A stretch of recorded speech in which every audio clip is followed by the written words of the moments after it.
रेलू कट्टे की नई एपिसोड में मैं हूं फराज कासिम और हमारे साथ हैं साकिब भाई। साकिब भाई, अस्सलाम वालेकुम, वेलकम टू अनदर एपिसोड। जी वालेकुम सलाम। साकिब भाई, ये एपिसोड आपके दिल से होनी चाहिए बहुत करीब, क्योंकि हम बात कर रहे हैं लाहौर कलंदर की रिटेंशंस की। हमारे कुछ व्यूअर्स जानते होंगे, जो नहीं जानते उनको बताते चलें, साकिब भाई लाहौर कलंदर के बहुत बिल्कुल डाई हार्ट फैन हैं। लेकिन सिर्फ फैन ही नहीं, साकिब भाई की डायरेक्ट लाइन है लाहौर कलंदर के साथ, और उन्होंने इन रिटेंशंस के नामों में कुछ फेरबदल करने में भी जो है काफी परसिस्टेंस दिखाया, और बहरहाल उनका हाथ आपको पता चलेगा आहिस्ता आहिस्ता। साकिब भाई, लाहौर कलंदर की रिटेंशन से, अच्छा, पिछले दो सीजन से हम जो शो करते आ रहे हैं, हमारा तीसरा सीजन है पीएसएल का शो करते हुए। तो दो हमेशा जब भी पीएस लाहौर कलंदर की बात आती थी, रिटेंशंस की या ड्राफ्ट की, आप हमेशा नाखुश नजर आते थे। ये पहला सीजन है जिसमें आपकी सोशल मीडिया कमेंट्स और ट्वीट्स वगैरह से मुझे अंदाजा होता है कि आप काफी मुतमईन है, काफी हद तक मुतमईन है। हाँ यार, इनकी रिटेंशंस तो बहुत अच्छी थी। आई गेस इससे ज़्यादा अच्छी रिटेंशंस नहीं हो सकती थी, कंसिडरिंग कि ये बेन डंक को और समित पटेल को उठाना चाहते थे। तो कंसिडरिंग दैट ये बेस्ट रिटेंशंस थी पॉसिबल। इसमें सिर्फ ये है कि मैं होता, मेरा एक ही डिफरेंस है, अगर मैं होता तो मैं शायद बेन डंक को रिटेन नहीं करता और मैं क्रिस लिन को रिटेन कर लेता, और बेन डंक पे मैं चांस लेता दोबारा कि मुझे शायद बेन डंक ड्राफ्ट में मिल जाते। मगर क्रिसलिन जैसा प्लेयर हमारा निकल गया इस चक्कर में, क्योंकि हम बेन डंक को हर सूरत, क्योंकि उसकी परफॉर्मेंसेज लाहौर से बहुत अच्छी थी, तो लाहौर मैनेजमेंट का पॉइंट बिल्कुल ठीक है कि बेन डंक को रिटेन करना चाहिए। और वो स्पेशली कोविड के दिनों में फिर सेमीफाइनल खेलने और फाइनल खेलने आया था, वो स्पेशली आया था प्लेऑफ्स खेलने, क्रिसलिन नहीं आया। सो वहां पर मेरा ख्याल में जहां पर लाहौर मैनेजमेंट का जो मूड बना है बेन डंक की तरफ कि इसको रिटेन करेंगे, ऐसे प्लेयर्स जो कि आपके लिए मुश्किल वक्त में काम आए। सो यार दैट बेन वाज डंक का, साकिब भाई, एक तो दो तीन चीजें उसको लेकर ना। एक तो परफॉर्म कर चुका है, लाहौर के लिए मैचेस जिता चुका है। दूसरा, वो ना जैसे उस लेवल पर तो नहीं, लेकिन जिस तरह एक एंगेजमेंट डैरेन सैमी ने अपने फैन फॉलोइंग के साथ बना ली थी ना, तो ये बेन डंक ने भी एक अलग किस्म की जो है ना अपनी फैन, ये सोशल मीडिया पे भी मैं देखता हूँ रिस्पॉन्स भी देता है वो। इसके ऊपर कोई मजाक कोई बना रहा होता है, मीम बना रहा होता है, तो उसको भी मजे में लेता है ये। तो इसने एक अपनी वो, तो इस वजह से रिलेशनशिप भी टीम के साथ उसकी अच्छी होगी। Looks like a very nice lovable personality. तो एक ये सारी चीजें उसके उसमें जाती हैं, तो शायद यही एक वजह हो। अच्छा, अगर रिटेंशंस या को अगर यही हम, वजह हो सकती है, क्योंकि अदरवाइज वो इतना आउट ऑफ फॉर्म है कि बेचारे ने तंग आके मेलबर्न स्टार्स से ही उसने, आपको पता है कि इन द मिडल अभी उसका 1 साल का कॉन्ट्रैक्ट भी रहता था, और अभी बिग बैश भी चल रही है, in the middle of the big bash उसने रिजाइन करके मेलबर्न स्टार्स को छोड़ के बिग बैश ही छोड़ दिया उसने। तो उसने क्या किया, आई अच्छा, विल सी ये मुझे नहीं नहीं, ये नहीं, मैंने मेरी नजर नहीं से पता नहीं गुजरी थी खबर। भाई, अच्छा, कल ये कल ये की खबर क्या है। कल क्या, मतलब इतना डिसहार्टेड हो गया कि उसने वो ही छोड़ दी, टीम ही छोड़ दी? टीम में छोड़ दी उसने इन द मिडल। अब इसका 1 साल का कॉन्ट्रैक्ट भी रहता था, क्योंकि वो चल ही नहीं रहा। हाँ उसको जितने मैचेस दिए, आएगा 6-7 मैचेस दिए उसमें, 20-25 से ऊपर उसका हाईएस्ट स्कोर उसका शायद 20-25 हाँ, ही मैं है। देख रहा था वो। असल में पता है उसकी एक वजह ये भी हो सकती है साकिब भाई, मेरा मैं देख रहा था उसकी, और उसकी मैं डिसमिसल्स देख रहा था। क्योंकि हाँ। आपकी तरह मैं लाइव तो, पता नहीं आप तो लाइव हम्म, देखते हैं, मैं तो लाइव नहीं देखता, क्योंकि वैसे टाइम पे आता है रात को 3:30 हम्म, बजे बिग बैश। हम्म। मैं सुबह में उठ के रोजाना की हाईलाइट ही देखते हैं। दफ्तर की टीम मीटिंग से पहले मैं हाइलाइट्स देखता हूँ उसकी, अक्सर मीटिंग के दौरान देखता हूँ। तो उसमें मैं नोट कर रहा था बैन डंकी कि वो ज्यादातर मिड विकेट पे शॉट खेलते हुए आउट हुआ है वो। तो मैं ये सोच रहा था, मैंने कहा यार ये जो है ना, शायद इसको पाकिस्तानी ग्राउंड्स की आदत पड़ गई है, या उस तरह के ग्राउंड्स की आदत पड़ गई जहां पर ये इतना लंबा मिड विकेट कभी नहीं होता है। वो हाँ, मिड विकेट ये मार रहा है, ये स्टैंड में पड़ी हुई होती थी बॉल। तो मैंने कहा हाँ, ये इसको उसका नुकसान हुआ है शायद, और वहां से ये बहरहाल, तो that's a whole different point. हाँ, anyways, coming to the retention list, हाँ मोहम्मद यार, हफीज प्लेटिनम में आते हैं। सके भाई, मोहम्मद हफीज मतलब पुराना चावल है ये तो। और ऑटोमेटिक चॉइस है यार। बैटिंग भी करता है, बॉलिंग भी करता है, बॉलिंग तो कैप्टनसी नहीं भी। करता। इनविजिबल नहीं, कैप्टन इस दफा की है उन्होंने भी प्लेऑफ में, मुल्तान वाले प्लेऑफ में 4 के 4 ओवर इन्होंने फेंके थे वर्सेस कोई मुल्तान। मसला उसमें नहीं समित, हुआ कोई? हाँ, समित पटेल से बॉलिंग नहीं करवाई थी, सिर्फ इनसे करवाई थी, और he is available to for bowling as well. तो कैप्टनसी भी, इनविजिबल कैप्टन भी हैं थोड़े से, तो लाइक ऑटोमेटिक रिटेंशन है ये तो।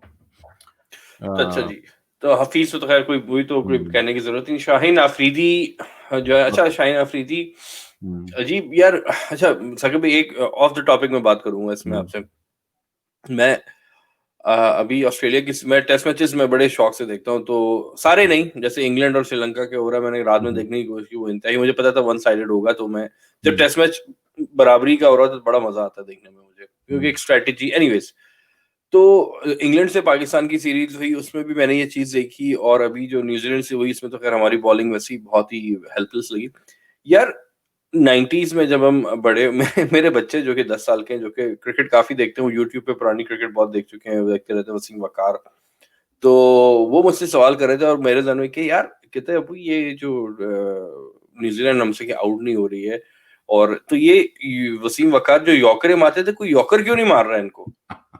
तो कह रहे कोई यॉर्कर, मैंने कहा यार, कहते इनको नहीं आती। मैंने कहा यार T20 में यही जो है वो हमारा शाहीन ऐसी गिल्ले निकालता है यॉर्कर। मैंने कहा यॉर्करें कहाँ गई हैं? ऐसा कि भाई यॉर्करें कहाँ गई हैं, बता दो यार बिल्कुल ऐसा ही है कि बिल्कुल जो आप बात कर रहे हो, ये जो सेकंड टेस्ट की सेकंड इनिंग्स, पहली इनिंग्स में जब ये विलियमसन के साथ एक टेलेंडर था, वो एक टेलेंडर में सेंचुरी भी लगा गया। उनका जो फिलिप नया बैट्समैन आया था 6वें नंबर पे आके सेंचुरी लगा गया, और उसके साथ वो जो जेमिसन भी हमें 30-35 मार गया। तो मेरे बच्चों को भी मैं यही अपने ग्लोरीफाइड डेज पाकिस्तान के बता रहा था कि यार एक जमाना होता था वसीम बकार के कि ये लोग आते थे और टेल एंडर्स को तो लगने ही नहीं देते थे वसीम वकार। टेल एंडर्स की तो आखिरी 4 तो यूं आउट होते थे, आखिरी 4-5। तो वो दिन चले गए हैं। शाहीन अफरीदी बेचारा यार नहीं साकिब ओपनिंग भाई, बॉलिंग सवाल करवाई मेरा है इन्होंने। सवाल सवाल मेरा ये है यॉर्कर की बात है, कि ये लोग यॉर्करें क्यों नहीं मारते? या पुरानी बॉल से यॉर्कर जो है वो एक आर्ट है। वो हमारे बच्चे अगर आप देखें ये सारे नए थे। अब्बास इनमें, मगर अब्बास के पास पेस ही नहीं है। वो यॉर्कर रिवर्स स्विंग वाला यॉर्कर के लिए तो पेस चाहिए, ठीक है। और अब्बास के भी अभी 15-20 टेस्ट ही होंगे, और अभी तो उसको भी 3-4 साल ही हुए आए।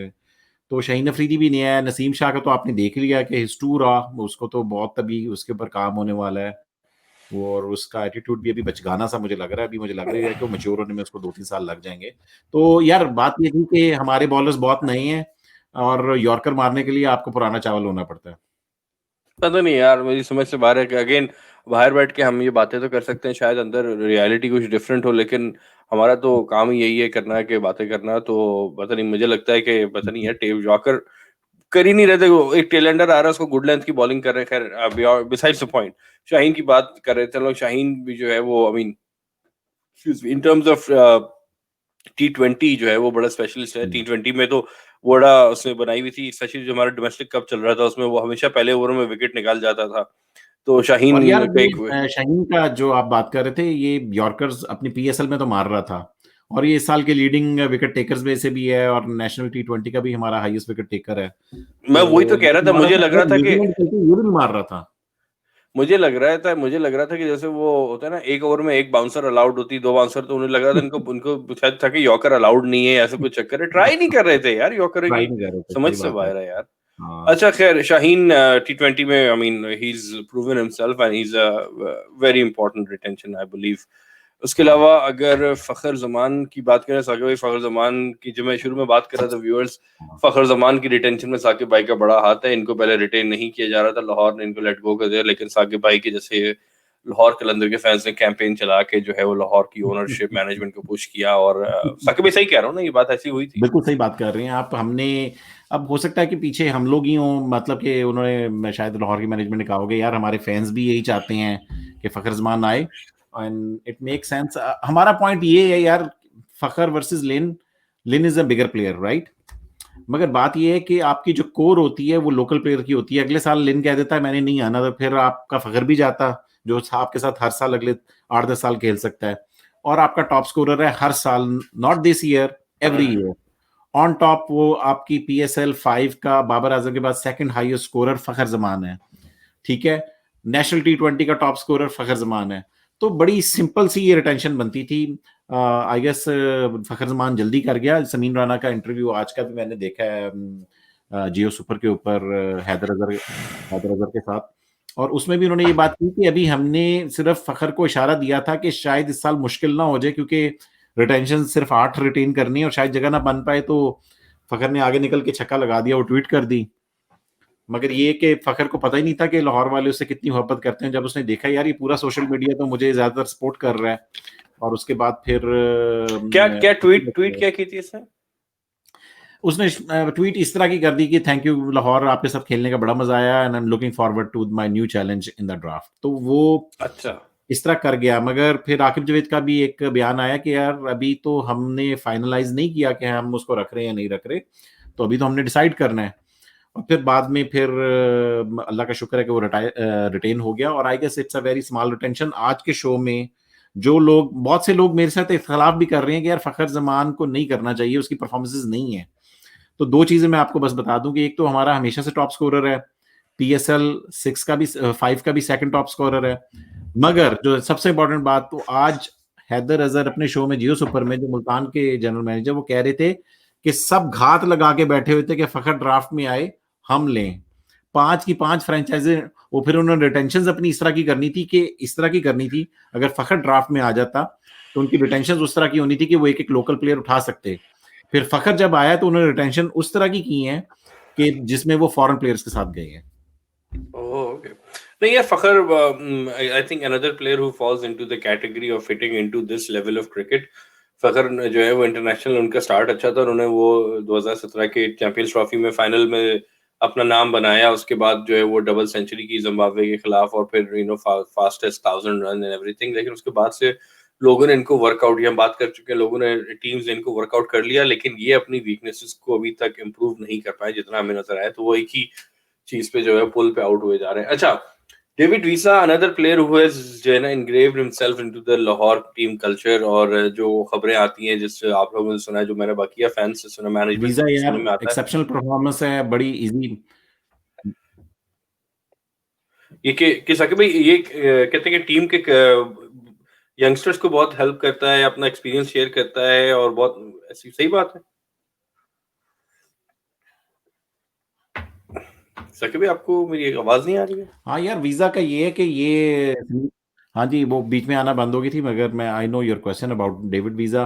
आसमीन राना भी ये कह रहे थे कि यार उसकी परफॉर्मेंसेस भी डायमंड लेवल की थी, और बैटिंग, बॉलिंग, फील्डिंग, मेंटरशिप, ये ग्राउंड में ऑफ द फील्ड भी ये बहुत हेल्पफुल है। तो सुपर ह्यूमन गाय, और like super super good human. तो इस वजह से easy, smart retention, easy retention थी। अच्छा, दो आगे। बंदों की बात जो है, दो बंदों की बात हम साथ में करेंगे, हारिस रऊफ और दिलबर।